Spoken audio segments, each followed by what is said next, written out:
Hello everyone, welcome to my YouTube channel Mamta maths tutorial. और आज 9th class में lecture 73 है। ये हम कर रहे हैं एक्सरसाइज 10.5 के आगे के क्वेश्चंस। 1 से लेकर 6 क्वेश्चंस तक हम पिछले लेक्चर में कर चुके थे। उस लेक्चर का लिंक भी आपको डिस्क्रिप्शन में मिल जाएगा।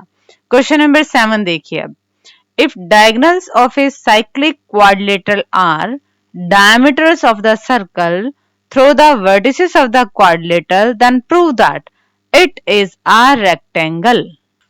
अगर आपके पास कोई cyclic quadrilateral A B C D है जिसमें डायगोनल्स विकर्ण क्या है, ए सी और बी डी है, और ये विकर्ण डायमीटर है, सेंटर से पास हो रहे हैं। ये विकर्ण आपके पास व्यास हैं, तो आपको ये प्रूव करना है कि ये आपके पास एक आयत है, रेक्टेंगल है। हम क्या दिखाएंगे?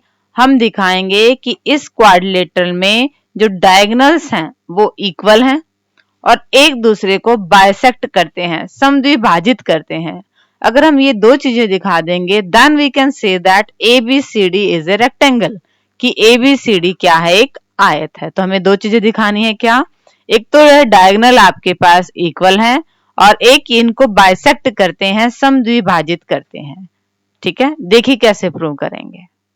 तो ये फिगर आपको दे रखी है। टू प्रूव, आपको प्रूव क्या करना है? ABCD क्या है? एक रेक्टेंगल है, आयत है। प्रूफ देखिए।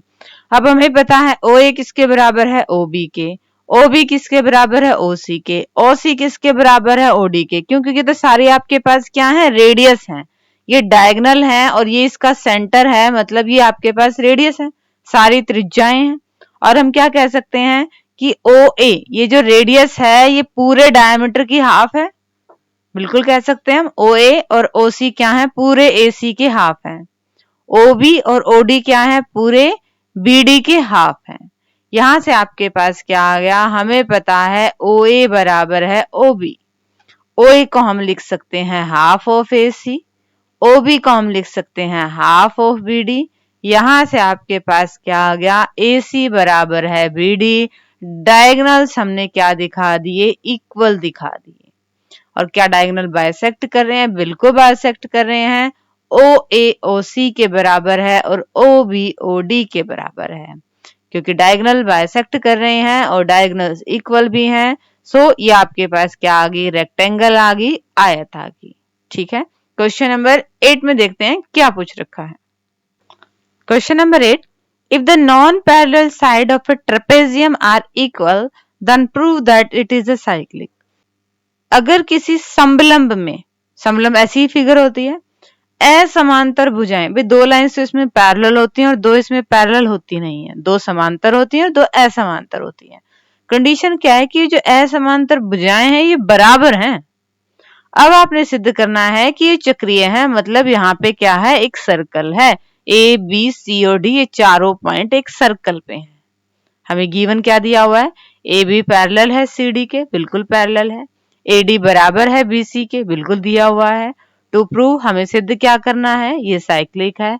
अब हमने कंस्ट्रक्शन की रचना की अपनी तरफ से। क्या? कि हमने परपेंडिकुलर डाले DL और CM इस AB पर। इससे क्या हुआ? इससे हमें मिली दो ट्राइंगल्स और हम इन दो ट्राइंगल्स को कॉन्ग्रुएंट प्रूव करेंगे। देखिए उस कॉन्ग्रुएंसी से आगे हमारा क्वेश्चन कैसे निकलेगा। तो हमारे पास फिगर क्या थी? दो साइड्स पैरेलल थी, A B C और D। AD और BC जो आपके पास समांतर नहीं थी, तो ये आपस में बराबर थी। कंस्ट्रक्शन से एक लंब डाला DL और DM। अब ये जो दो ट्राइंगल बनी है, इनको हम कॉन्ग्रुएंट प्रूव कर रहे हैं। AD और BC के बराबर है, ये हमें दिया हुआ है। DL और CM भी बराबर है। बराबर ये भी हमें दिया कैसे हुआ है कि अगर लाइंस पैरेलल है, मतलब उनके बीच का डिस्टेंस क्या है? बराबर है। ये दो लाइंस पैरेलल हैं, ये हमारे पास गिवन है। ठीक है, और ये एंगल 90 डिग्री के हैं, ये हमने कंस्ट्रक्शन की है। RHS समकोण कर्ण भुजा सर्वांग समता नियम से ट्राइंगल्स होगी कॉन्ग्रुएंट। अब इस कॉन्ग्रुएंसी का यूज हम अपने रिजल्ट के लिए कैसे करेंगे? देखिए हमें क्या दिखाना है? ये साइक्लिक है, ये चक्रीय चतुर्भुज है। और चक्रीय चतुर्भुज क्या होता है? अगर किसी चतुर्भुज के अपोजिट एंगल्स का सम 180 आ जाए, सम्मुख कोणों का योग 180 डिग्री आ जाए तो वो आपके पास क्या हो जाएगा, चक्रीय हो जाएगा। ठीक है, तो हमने यही करना है। हमने इन दो ट्रायंगल्स को कॉन्ग्रुएंट इसीलिए प्रूव किया। अब हम क्या कह सकते हैं कि हमारे पास एंगल ए और एंगल बी बराबर है सीपी सीटी से। गिवन में एक चीज और कही हुई है, क्या कि लाइंस क्या है, आपस में पैरेलल है। दो लाइंस आपके पास पैरेलल है और ये इसको काट रही है, तो इन दोनों कोणों का जोड़ कितना होगा, 180 होगा। ये हमारे पास रिजल्ट है। Angles on the same side of transversal, तिर्यक रेखा के एक तरफ बने कोण। बट एंगल ए तो बी के बराबर है, तो हमने ए की जगह क्या लिख दिया, बी। अब देखिए इन दोनों कोणों का जोड़ हमारे पास 180 आ गया। ये अपोजिट एंगल है और जब अपोजिट एंगल्स का सम 180 आ जाता है तो हमारे पास ये कैसा चतुर्भुज बन गया, साइक्लिक क्वाड्रिलेटरल, चक्रीय चतुर्भुज बन गया। दोबारा देखिए इस प्रूफ को। हमें दो ट्रायंगल मिली कंस्ट्रक्शन से, उन दोनों ट्रायंगल्स को हमने कॉन्ग्रुएंट प्रूव किया। कॉन्ग्रुएंट के बाद हमने क्या कहा कि इस ट्रायंगल में ये वाला एंगल और इस ट्रायंगल में ये वाला एंगल बराबर है। फिर हमने गिवन का यूज किया। हमें पता है अगर दो लाइंस पैरेलल है और एक ट्रांसवर्सल तिर्यक रेखा उन्हें काटती है तो इन दोनों कोणों का जोड़ 180 होता है। ये रिजल्ट है। तो इन दोनों कोणों का जोड़ हमने क्या कर दिया कि ये आपके पास क्या आ गया, 180 आ गया। बट एंगल ए तो किसके बराबर था, एंगल बी के। मतलब इन दोनों कोणों का जोड़ क्या आ गया, 180 आ गया। ये तो अपोजिट एंगल है और जब किसी भी चतुर्भुज में आमने सामने वाले कोणों का जोड़ सम ऑफ अपोजिट एंगल्स 180 आ जाए, 180 आ जाए, तो वो आपके पास क्या हो जाता है, साइक्लिक क्वाड्रिलेटरल हो जाता है, चक्रीय चतुर्भुज हो जाता है। क्वेश्चन नंबर 9 को डिस्कस करते हैं अब। क्वेश्चन नंबर 9 देखिए, two circles intersect at two points B and C. दो सर्कल्स हैं बी पे और ये पॉइंट आपके पास सी पे कट कर रहे हैं। Two line segment A B D P B Q R drawn to intersect at circle A D P Q. ये दो लाइंस सर्कल्स को ए पे, पी पे, डी पे और क्यू पे काटते हैं। प्रूव दैट, आपने प्रूव क्या करना है, एंगल ए सी पी कि ये वाला एंगल क्यू सी डी इस एंगल के बराबर है। देखिए इसे कैसे प्रूव करेंगे। तो ये हमारे पास फिगर है, हमें इन दो एंगल्स को बराबर प्रूव करना। अब देखिए ये वाला एंगल इस एंगल के बराबर है। क्यों? क्योंकि एंगल्स इन सेम सेगमेंट, एक ही वृत्तखंड में कोण बराबर होते हैं। ये वाली आर्क एक एंगल तो यहाँ पे बना रही है और एक एंगल यहाँ पे बना रही है, तो ये दोनों एंगल्स क्या होंगे, आपके पास बराबर होंगे। अब ये वाला एंगल इस एंगल के बराबर होगा, वर्टिकली अपोजिट एंगल, शीर्षाभिमुख कोण, ठीक है। और अब ये वाला एंगल इसके बराबर होगा। Again angles in the same segment, एक ही वृत्तखंड में बने कोण। तो इक्वेशन 1 2 3 से ये इसके बराबर, ये इसके बराबर और ये इसके बराबर, तो ये दोनों कोण आपके पास क्या आगे बराबर, और यही हमें प्रूव करना था। देखिए ये वाला एंगल इस एंगल के बराबर, ये वाला एंगल इस एंगल के बराबर और ये वाला एंगल इस एंगल के बराबर, तो यानी कि ये दोनों ही एंगल क्या हैं, बराबर हैं, और यही हमें प्रूव करना था। ये वाले दोनों एंगल्स इसलिए बराबर हैं, एंगल्स इन सेम सेगमेंट, एक ही वृत्तखंड में कोण बने हैं। ये वाले आपस में क्यों बराबर हैं, वर्टिकली अपोजिट एंगल, शीर्षाभिमुख कोण है। और ये वाले एंगल क्यों बराबर है, एंगल्स इन सेम सेगमेंट, एक ही वृत्तखंड में बने कोण। और यहाँ तीनों से वही रिजल्ट आ गया जो एंगल्स हमें क्या दिखाने थे, बराबर दिखाने थे। क्वेश्चन नंबर 10 को डिस्कस करते हैं अब। Question number 10, if circles are drawn taking two sides of a triangle as diameter. ये ट्राइंगल है आपके पास ए बी और सी। इसकी तो एक साइड तो ले ली ए बी और इसे डायमीटर, इसे व्यास मान के एक सर्कल खींच दिया, और एक साइड ले ली ए सी, इसको भी व्यास मान के एक सर्कल खींच दिया। प्रूव दैट, आपको प्रूव क्या करना है, the point of intersection of these circles lie on the third side, कि ये जो दो सर्कल आपस में काट रहे हैं ना, ए पे और डी पे, तो ये जो पॉइंट है ना, ये आपकी थर्ड साइड पे है। बी डी सी एक लाइन है, आपने ये दिखाना है। अब हम गिवन का यूज करेंगे। ये वाला एंगल आपके पास 90 डिग्री का आ जाएगा। क्यों? क्योंकि ये डायमीटर है, ये व्यास है, तो ये आपके पास क्या बना, इतना इतना सेमी सर्कल अर्धवृत्त बना। और हमें पता है इसमें बना हुआ हर एक कोण कितने डिग्री का होता है, 90 डिग्री का होता है। तो ये वाला कोण 90 डिग्री का, इधर वाला भी आपके पास सेमी सर्कल है, तो ये वाला कोण भी कितने डिग्री का, 90 डिग्री का। कंप्लीट कोण कितने डिग्री का बन गया, 180 डिग्री का।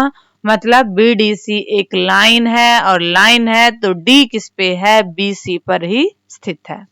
बिल्कुल आसान सा क्वेश्चन।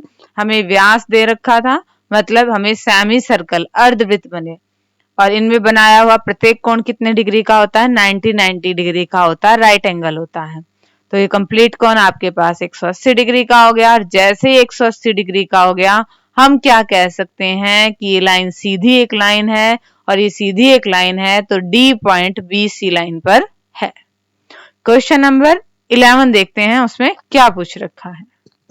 क्वेश्चन नंबर 11 देखिए, ABC and ADC are two right triangles with common hypotenuse AC. उभयनिष्ठ कर्ण AC वाले दो समकोण त्रिभुज हैं, सिद्ध कीजिए कि, ये आपको सिद्ध करना है। अब ये फिगर दो तरह से बन सकती है। यहाँ पे भी आपके पास दो राइट एंगल ट्राइंगल्स आ गए हैं, और इनमें कॉमन हाइपोटेन्यूज ये हो गया। और इस तरह से देखें तो इन दो ट्राइंगल्स में भी आपके पास कॉमन हाइपोटेन्यूज ये हो गया। ठीक है, ये दोनों ही तरह की फिगर बन सकती हैं। अगर फिगर आपको दे रखी है तो वेल एंड गुड, बहुत अच्छी बात है। बट अगर आपको फिगर नहीं दे रखी है तो आप दोनों ही क्वेश्चंस को डिस्कस कर दीजिएगा, इट विल बी बेटर, ये अच्छा रहेगा। हम वन बाय वन दोनों ही पार्ट्स को डिस्कस करते हैं। अगर आपके पास फिगर ये है और अगर आपके पास फिगर ये है तो देखिए, पहले हम इस फिगर को डिस्कस कर रहे हैं। ये फिगर आपके पास ABC एंगल 90 डिग्री का है, ADC एंगल 90 डिग्री का है। दोनों का ही क्या है, कॉमन हाइपोटेन्यूज, उभयनिष्ठ कर्ण क्या है, AC है। हमें क्या दिखाना है कि ये वाला एंगल और ये वाला एंगल बराबर है। अब ये एंगल 90 डिग्री का, ये एंगल भी 90 डिग्री का, दोनों को जोड़ें तो इन दोनों का सम कितना आ गया, 180 डिग्री आ गया। अब हमारे पास एक रिजल्ट है, अगर किसी क्वाड्रिलेटरल में, अगर किसी चतुर्भुज में अपोजिट एंगल्स का सम 180 आ जाए, सम्मुख कोणों का जोड़ 180 हो जाए, तो वो आपके पास कैसा होता है, साइक्लिक क्वाड्रिलेटर होता है, चक्रीय चतुर्भुज होता है। मतलब इसके बाहर बाहर क्या बन जाएगा, ABCD को लेके एक सर्कल बन जाएगा। और जैसे ये सर्कल बन जाएगा, हम कह देंगे कि ये वाला एंगल और ये वाला एंगल बराबर है। क्यों? क्योंकि एंगल्स इन सेम सेगमेंट, ये एक ही वृत्तखंड में बने कोण हैं। अल्टरनेटिवली दूसरी अगर फिगर बनती है देन कैसे करेंगे वो देखिए।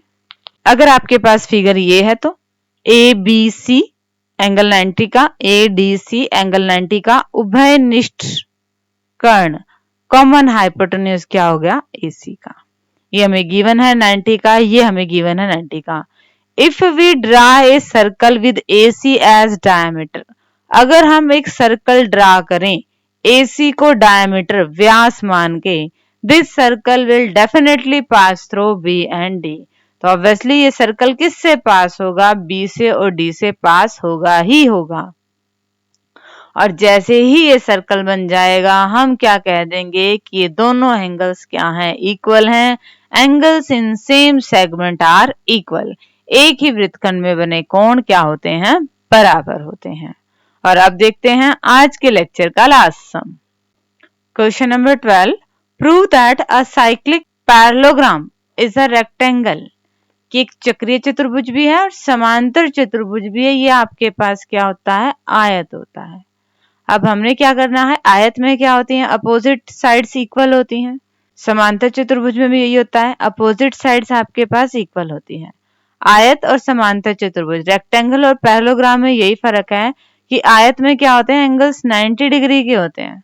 तो यहाँ पे हम वही शो करेंगे कि एंगल्स क्या हैं, 90 डिग्री के। तो हमें गिवन दिया क्या हुआ, एक साइक्लिक क्वाड्रिलेटर और पैरेललोग्राम भी ABCD, एक साइक्लिक पैरेललोग्राम, एक चक्रीय समांतर चतुर्भुज ABCD। टू प्रूव, सिद्ध करना है। हमें सिद्ध क्या करना है, एंगल B बराबर है एंगल D बराबर है 90 डिग्री का। प्रूफ देखिए, ABCD एक पैरेललोग्राम है, समांतर चतुर्भुज है। समांतर चतुर्भुज में अपोजिट एंगल्स क्या होते हैं? इक्वल होते हैं।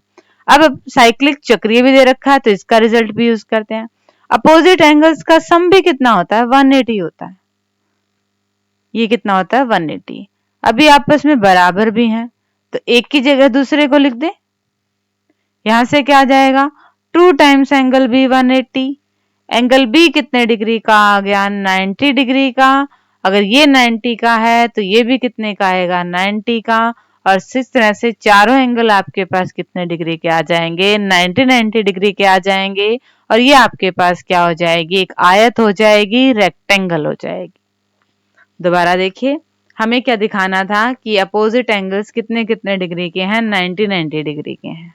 हमने क्या किया? एक तो समांतर चतुर्भुज की डेफिनेशन यूज की। समांतर चतुर्भुज पैरेललोग्राम में क्या होता है? अपोजिट एंगल बराबर होते हैं। तो हमने क्या कह दिया कि अपोजिट एंगल बराबर हैं। सिमिलरली हम यहाँ पे ऐसे भी कह सकते हैं कि एंगल ए और एंगल सी बराबर है। ये भी तो अपोजिट एंगल है। हम एक का करके दिखा देते हैं, फिर ऑटोमेटिक वो अंडरस्टूड हो जाता है कि ये भी होगा ही होगा। ठीक है, एंगल्स बराबर हैं। फिर हमने साइक्लिक क्वाड्रिलेटरल चक्रीय चतुर्भुज की डेफिनेशन लगाई कि अपोजिट एंगल्स का सम भी 180 होता है। अब इन दोनों का जोड़ भी कितना होगा? 180 होगा। ये दोनों बराबर बराबर है, मतलब 90 डिग्री के हैं। सेम काम यहाँ पे भी हो सकता है। ए और सी इक्वल हैं और साइक्लिक है तो इन दोनों कोणों का जोड़ कितना होगा? 180 होगा। अब दो कोण हैं, दोनों को जोड़े तो 180 आए, बराबर बराबर हो मतलब कितने डिग्री के हैं? 90 डिग्री के हैं। तो ये आपके पास क्या आ गई? एक आयत आ गई, रेक्टेंगल आ गई। ठीक है बच्चे, इसी के साथ आपकी एक्सरसाइज 10.5 और साथ में ही चैप्टर 10 ये भी आपका कंप्लीट होता है। होप कि आपको ये अच्छे से समझ में आ गए होंगे। डिस्क्रिप्शन में नोट्स हैं, नोट्स ले लीजिएगा और अपनी फेयर नोटबुक को मेंटेन कीजिएगा। आगे सिलेबस करने के लिए मेरे चैनल से जुड़े रहिए। इसकी वीडियोस को लाइक कीजिए, शेयर कीजिए और मेरे चैनल को सब्सक्राइब कीजिए। Thank you.